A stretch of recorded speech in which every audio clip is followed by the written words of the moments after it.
Assalamualaikum warahmatullahi wabarakatuh.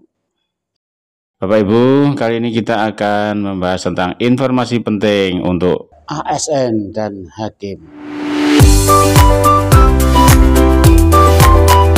Aparatur sipil negara atau ASN dianggap sebagai terobosan positif.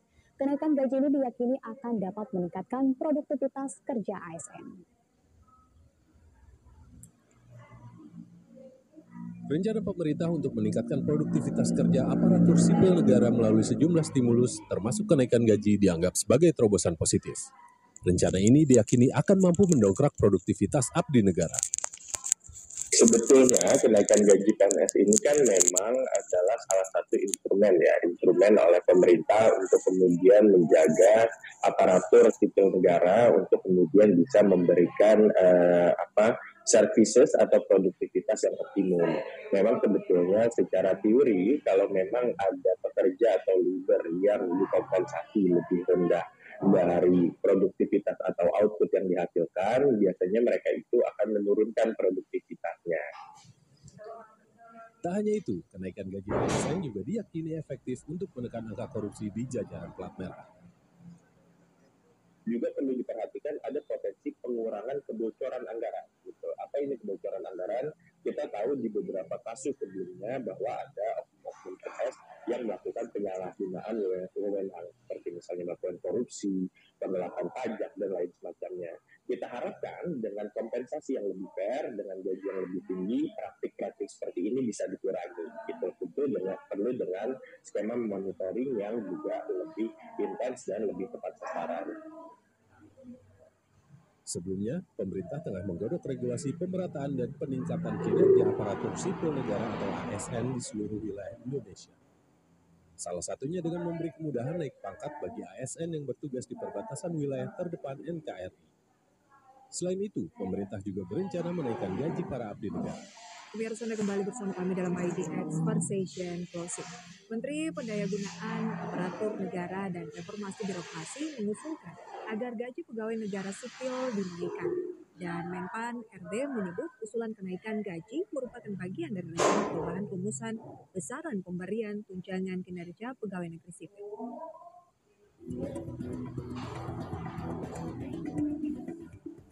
Menteri Pendayagunaan Aparatur Negara dan Reformasi Birokrasi di Pegawai Negara Sipil atau PNS dinaikkan. Usulan itu telah disampaikan kepada Menteri Keuangan Sri Mulyani Indrawati. Menpan RB menyebut usulan kenaikan gaji PNS merupakan bagian dari rencana perubahan rumusan besaran pemberian tunjangan kinerja. Penyesuaian terhadap besaran tunjangan kinerja itulah yang menjadi dasar usulan kenaikan gaji PNS. Lebih lanjut, Menpan RB mengungkapkan bahwa pembahasan penyesuaian tunjangan kinerja dan kenaikan gaji PNS dilakukan secara intens dengan Kementerian Keuangan. Namun Menpan tidak membeberkan besaran kenaikan gaji PNS yang diusulkan. Ibu Prof. Astuti, sebelum kepada Pak Luhut, kami sampaikan ini langsung saya telepon Prof. Yanto di Mahkamah Agung tadi. Secara resmi dia mengatakan 77 juta lah gaji hakim plus tunjangan. Take home pay itulah yang diterima. Kalau soal insentif perkara seperti yang dikatakan Prof. Gayus tadi, dan memang di Mahkamah Agung itu ada insentif perkara, berapa perkara yang diputus kami juga tahu itu dapat ada jatah. Kalau kami di pengadilan tinggi berapapun banyaknya, saya kira pengadilan tinggi Jakarta itu hampir 30.000 ya dalam sebulan. Jadi itu nggak ada kami insentif perkara, ya bertumpuk sekali, putus kan 20 satu hari. Itu 77 juta. Kita boleh ke juta. Seperti ya. Mahasiswa fakultas itu menyerahkan. Ya, kalau ketua Mahkamah Agung kami tanya tadi belum jelas karena dia belum tahu. Baik, kami kembali dari fakultas itu berterima kasih kepada Pak Luhut Pangaribuan, silakan boleh dibantu mikrofonnya.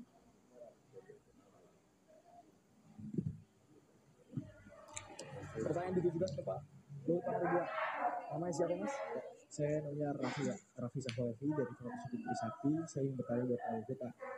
Kalau kita lihat tadi misalnya, oke lah, gaji hakim dinaikkan dengan harapan mungkin integritasnya akan lebih terjamin. Namun ini menurut kami ini bukanlah sebuah jaminan gitu kan. Karena kalau kita lihat pejabat negara lain banyak kok yang dapat fasilitas rumah dinas, mobil dinas atau gaji lebih tinggi tapi tetap saja gitu melakukan tindak pidana baik itu korupsi atau pencucian uang. Maka dalam ini kami sebagai masyarakat tidak melihat ini sebagai garansi, Pak.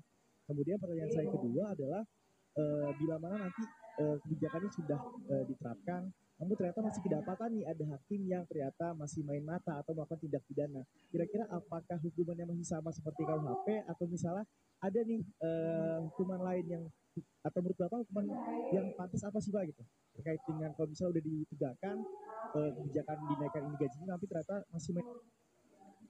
Baik, Pak. Ini Raffi tadi yang angkat tangan Pak, mau jadi hakim ya Pi ya? Ya Pak. Selanjutnya mau jadi hakim Pak. Hakim. Pak Luhut. Sama dengan saya.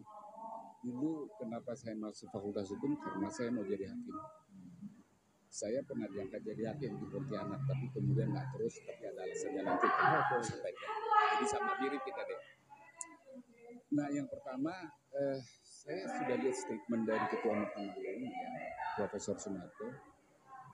100.000 aja nanti ditemukan ada transaksi, maka akan diambil tindakan yang tegas. Setelah terjadi kenaikan gaji, jadi dengan kata lain akan dikenakan sanksi yang tegas dan mungkin dari beberapa kemungkinan yang ada. Jadi dengan kata lain disambut gitu ya kenaikan gaji ini dengan pengawasan ke dalam supaya tujuannya itu tercapai. Nah itu yang pertama. Yang kedua, tadi sudah dibahas bahwa kenaikan gaji dengan integritas itu tidak langsung ada korelasinya. Ya. Tadi sudah saya kira dijelaskan tadi dengan baik. Tapi satu ini yang saya sampaikan begini, ini momen yang pas saya kira dari pemerintahan yang sekarang ini menaikkan gaji pada saat keluhan terhadap kepuasan terhadap peradilan Mahkamah Agung. Ini saya lihat survei misalnya yang terakhir dari media cetak, kepuasannya itu hanya 46%. 60% di tahun 2024 dari surveinya. Mungkin itu saya lihat itu. Yang kedua, keluhan investor ke Indonesia yang paling tinggi itu tentang hukum, peradilan, penegakan hukum. Itu paling tinggi. Dan di antaranya adalah suap menyuap itu atau korupsi. Nah, dikaitkan dengan ambisi pemerintah sekarang untuk kenaikan pertumbuhan ekonomi 8%, maka dengan dia merespon perbaikan peradilan ini, itu saya kira pas gitu ya. Jadi dengan kata lain akan meningkatkan tingkat kepercayaan. Bukan cuti Pak? Bukan cuti? Bukan rampung. Oh. Berapa persen? Pon pinten persen? Ten pundi? BK. Empun oh dereng. Oh dereng to. Oh tak kira empun. Ini nembe dugi. Oh. Kulo dereng blas. Kulo paling jenengan dhewe ya. Hari ini ya selesai kan.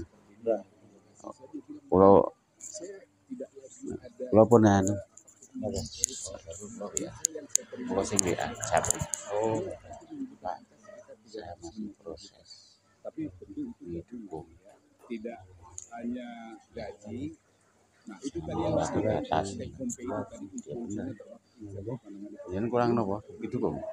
Itu cukup. Napa? Saya sekarang Analisis kan harian kan kok. Oh. Kula paling mungkin dalu tangan. Tak lembur nanti rampung. Ora yo sing mungkin dalu lah. Iki rampung.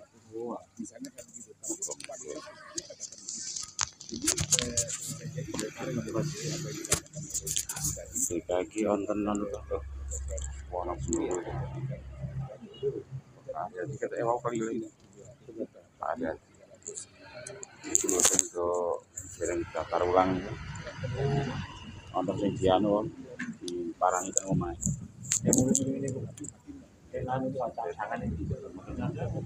Sering daftar ulang.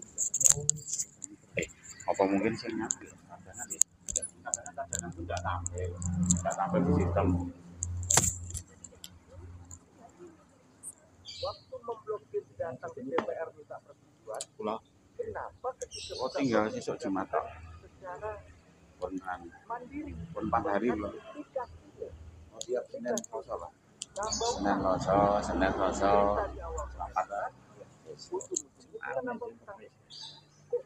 Dan mulai Kamis.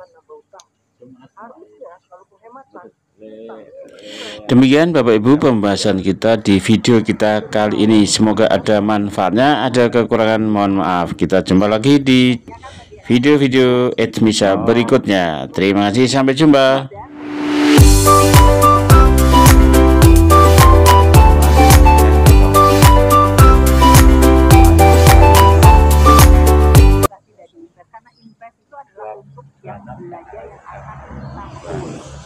Enam di Kamis, 26, 27 libur.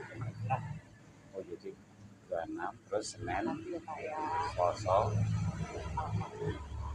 terus Kamis 4 hari.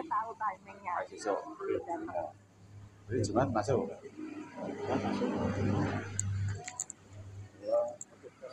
Terus besok masuk.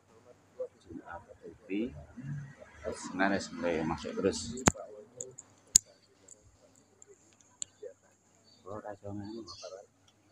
Pertama Pak, terhadap laptop ini, bagaimana diamanatkan di dalam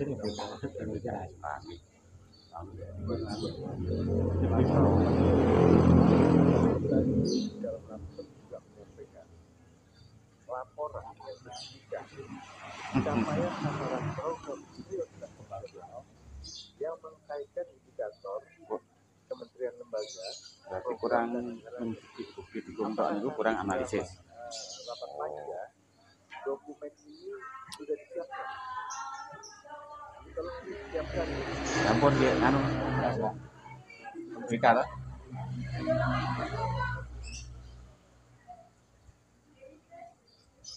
disiapkan atau bagaimana?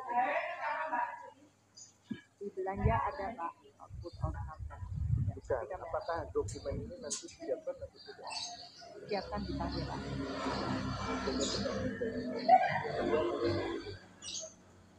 Tadi kembali ke slide outlook.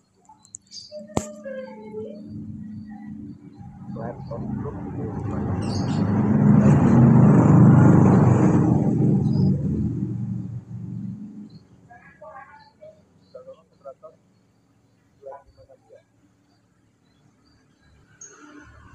rencana APBN sebelumnya itu ada belanja negara yang 600 juta.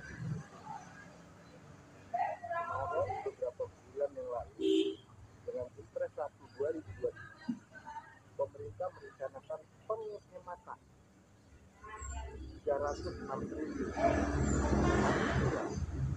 Pokok 221 dikurangi 306 triliun kalau penghematan. Tapi kalau lihat outlook ini ceritanya penghematan pergeseran atau penghematan karena deltanya 3621 ke 3527 itu 94 triliun. Harusnya tadi 304 triliun. Berarti ada 200 sekian triliun yang tidak jadi. Nah ini belum diceritakan. Kenapa tidak jadi? Malah utangnya nambah. Minta izin lagi menggunakan SAL. Nah ini narasi ini jelas. Dulu cerita penghematan, terus nggak jadi menghemat, nambah. Nah ini yang perlu kita dapatkan penjelasan.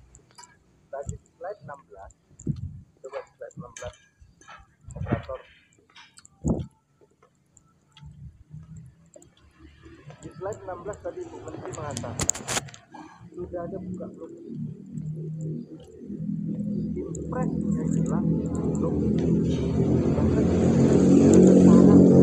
dan ketentuan buka blokir. Jadi buka blokir ini dasarnya apa? Ketika minta penghematan, pemerintah datang ke DPR, minta persetujuan bahwa anggaran akan dihemat. Tentu DPR dengan senang hati, karena amanat undang-undang APBN itu harus efisien. Penghematan itu efisien. Setuju. Tapi ketika buka blokir, landasannya apa? Impresnya jelas. Blokir anggaran. Tidak disebutkan di impresnya syarat dan ketentuan untuk buka blokir. Syarat dan ketentuan untuk buka blokir.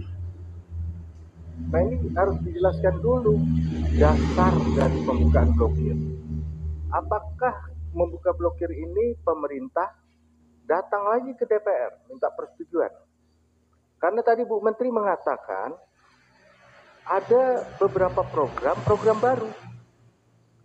Sesuai Undang-Undang Keuangan Negara, DPR menyetujui APBN itu unit organisasi, fungsi, dan program. Jadi kalau ada program yang dipindahkan atau ditambahkan atau baru, tentu sesuai Undang-Undang Keuangan Negara, kalau kita masih taat sama tata kelola yang diatur di dalam keuangan negara, maka tentu datang dengan persetujuan DPR. Nah, ini yang perlu dijelaskan lebih lanjut tentang buka blokir yang sudah mencapai 134,9 triliun.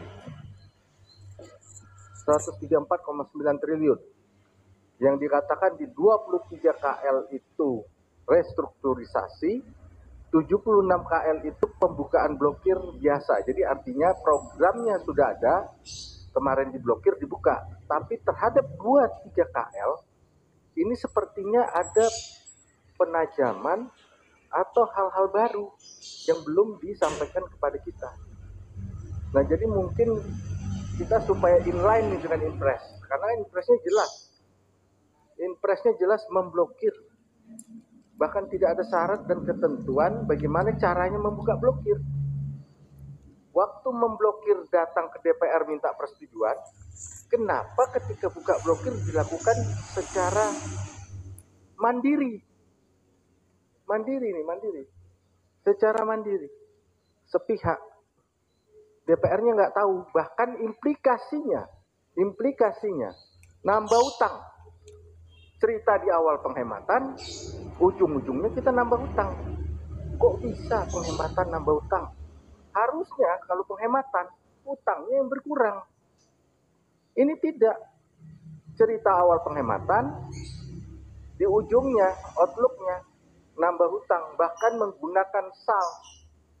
Nah, ini pimpinan, tolong dasar hukum terkait pembukaan blokir ini diceritakan dulu kepada kita. Terima kasih pimpinan.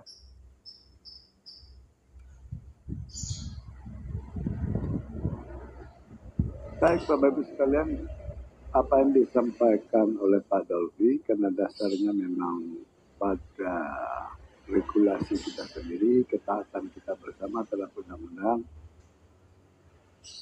seharusnya KL-KL yang blokirnya dibuka dengan sendirinya sudah dengan komisi-komisi terkait. So, kalau tidak dengan komisi terkait, itu akan menimbulkan problem tata kelola bagi kita semua. Kita yakini itu. Menurut Pak Sarip, sudah ya. Di PUPR dan sebagainya sudah Pak Dolby. Izin Pak Ketua, maksudnya.